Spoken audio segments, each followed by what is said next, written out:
Welcome to the Learning Pines YouTube. We hope this video helps. You'll start immediately by verifying the basics that actually matter. First, restart the modem and router, power off for 30 seconds, then power back on, because many DNS outages clear there.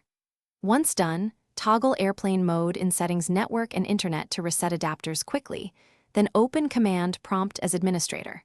You'll run ipconfig/release followed by ipconfig/renew to drop and require an IP. This forces Windows to request fresh DNS info from the network and often restores name resolution. Now move into deeper network fixes.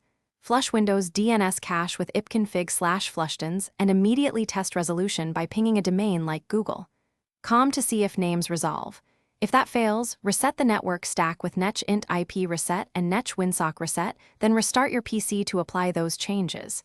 If the issue persists, set a manual DNS in the adapter's IP4 properties. Enter 1, 1, 1, 1 and 8, 8, 8, 8 as primary and secondary to bypass a faulty ISP DNS and confirm whether the problem is local. Finish by eliminating remaining local blockers.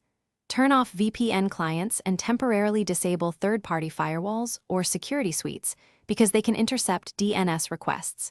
Test again. Next, update the network adapter driver in Device Manager or use the manufacturer's download to replace corrupted drivers. If nothing works, consider rebooting the router to factory defaults as a last resort. Make sure to back up credentials. Troubleshooting tip. If DNS works on a phone with the same network, the problem is your PC.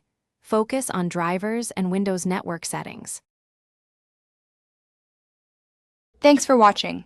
Consider subscribing if we helped you.